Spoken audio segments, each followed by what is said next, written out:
बिस्मिल्लाहिर्रहमानिर्रहीम। अस्सलाम वालेकुम। Welcome to my YouTube channel tasty food and vlog. आज हम बनाने जा रहे हैं आलू पालक एक नए अंदाज में जो बहुत ही टेस्टी बनती है। इंशाल्लाह आपको हमारी रेसिपी पसंद आएगी। वीडियो को लाइक शेयर कमेंट करना ना भूलें और हमारे चैनल को सब्सक्राइब करें ताकि आने वाली हर नई वीडियो आप तक पहुंच सके। हम अपनी रेसिपी स्टार्ट करते हैं। बिस्मिल्लाहिर्रहमानिर्रहीम। हमने लिए हैं 2 बड़े साइज के प्याज, उन्हें काट लिया है। 1 टेबलस्पून में लिया है गार्लिक पेस्ट, क्योंकि हम जिंजर पेस्ट नहीं डाल रहे इसलिए गार्लिक पेस्ट ज़्यादा लिया है। ये वो गार्लिक पेस्ट है जो हमने पेस्ट बना के आपके साथ रेसिपी शेयर की थी, उसका लिंक मैं यहाँ डिस्क्रिप्शन में देती हूँ। 1 बड़े साइज का टमाटर लिया है, 4 अदद हरी मिर्चें उन्हें स्लिट लगा के काट लिया है और 2 किलो ली है पालक, क्योंकि इसके डंठल भी उतरने होते हैं और बाज़ औक़ात पत्ते भी ख़राब निकलते हैं, इसलिए पालक ज़्यादा ली है और जब पकेगी तो बिल्कुल थोड़ी सी रह जाएगी। और आधा किलो लिया है हमने आलू और 1 कप हमने बड़ा दूध का लिया है। तो चले हम अपनी कढ़ाई में ऑयल डालते हैं। आलू पालक के लिए मैंने ली है कढ़ाई सिल्वर स्टील की, क्योंकि ये बड़ी है। इसमें मैं डालूंगी 3 टेबलस्पून ऑयल। नॉन स्टिक नहीं यूज़ कर रही। प्याज डालेंगे और इन्हें ब्राउन करेंगे। कुछ लोग कहते हैं कि हमारे आलू पालक सही नहीं बने, पालक फ्रेश होने के बावजूद सही ना बने तो बड़े अफसोस की बात है। प्याज को ब्राउन करने तक वेट करते हैं। देखिए हमारा प्याज हल्का ब्राउन हो चुका है। अब हम इसमें गार्लिक पेस्ट डालेंगे। अगर आपकी हांडी की आपके सालन की बेस अच्छी नहीं होगी तो सालन भी मज़े का नहीं बनेगा। मेरी तरह आप भी प्याज को लाइट ब्राउन कर लें तो इंशाल्लाह आलू पालक का सालन बहुत मज़े का बनेगा। 2 से 3 मिनट के लिए इसे फ्राई करते हैं। हमारा गार्लिक पेस्ट ब्राउन हो चुका है। अब हम इसमें टमाटर ऐड करेंगे, थोड़ा सॉफ्ट होने देंगे।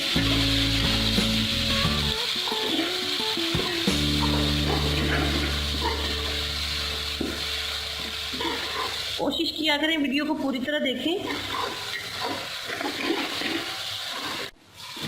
टमाटर हमारे सॉफ्ट हो चुके हैं। अब हम इसमें अपने मसाले डालेंगे। 1.5 टीस्पून सुरख मिर्च, 1/2 टीस्पून ये है हल्दी और 1 टीस्पून नमक।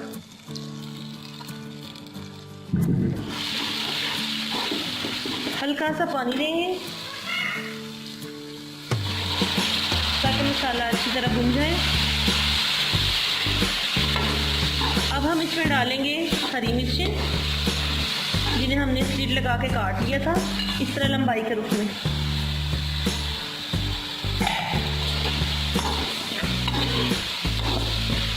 और 1-2 मिनट के लिए इसे भूनते हैं। मसाला हमारा अच्छी तरह भुन चुका है। अब हम इसमें डालेंगे आलू। आलूओं को 4 से 5 मिनट के लिए भून लेंगे।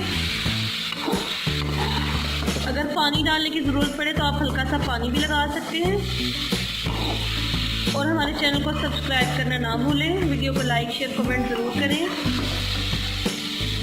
आपके कमेंट से हमारी हौसला अफजाई होती है।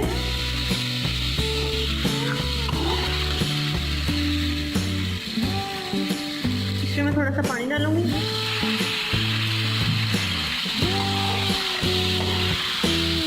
और इसे कवर कर देती हूँ 2 से 3 मिनट के लिए।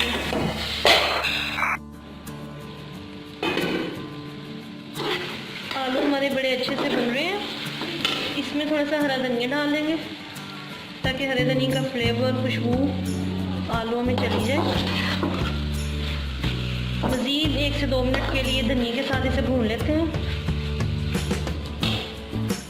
और कवर कर देते हैं। आलू के साथ हमारा धनिया भी अच्छी तरह फ्राई हो गया, भुन गया है। अब मैं इसमें डालूंगी पालक। पालक को मैंने किसी मशीन के साथ नहीं काटा, ना किसी वेजिटेबल कटर के साथ काटा, बल्कि हाथ के साथ काटा है बारीक बारीक। इसीलिए मैंने बर्तन भी बढ़ा लिया था। पालक ज़्यादा है, इसे अच्छी तरह हिला लेंगे। पालक हमारी आलूओं के साथ अच्छी तरह मिक्स हो गई है। इसे कवर करते हैं 3 से 4 मिनट के लिए, और जब नीचे बैठ जाएगी फिर हम इसमें दूध ऐड करेंगे। अपनी पालक देखते हैं, कवर उठा के। पालक हमारी नीचे बैठ चुकी है, पालक ने भी पानी छोड़ दिया है। इसमें मैं अब दूध ऐड करूँगी।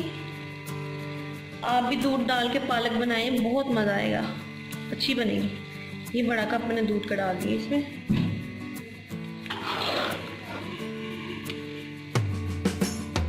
इसी दूध में हम आलू पालक बनाएंगे। इसे कवर कर देते हैं और 10 से 15 मिनट के लिए छोड़ देते हैं। देखें दूध हमारा ड्राई हो रहा है। इस पॉइंट पे मैं 1 चम्मच भर के डाल रही हूँ जीरा पाउडर। इससे हमारे पालक में बड़ी प्यारी खुशबू आएगी। जो लोग कहते हैं कि पालक खाने के बाद हमारा बीपी हाई हो जाता है, उनके लिए हमने दूध डाल दी है। इससे तो पालक टेस्टी भी बनेगी और पालक की जो है वो तासीर वो भी चेंज हो जाएगी। देखिए हमारा दूध अच्छी तरह ड्राई हो चुका है और आलू पालक हमारी रेडी हो चुकी है। फ्लेम ऑफ करते हैं, चिली शॉट करते हैं। आलू पालक को डिश आउट करते हैं। इंशाल्लाह किसी दिन आपके साथ पनीर पालक या दाल पालक गोश्त की रेसिपी शेयर करेंगे। वीडियो को लाइक करना ना भूलें और चैनल को सब्सक्राइब करें।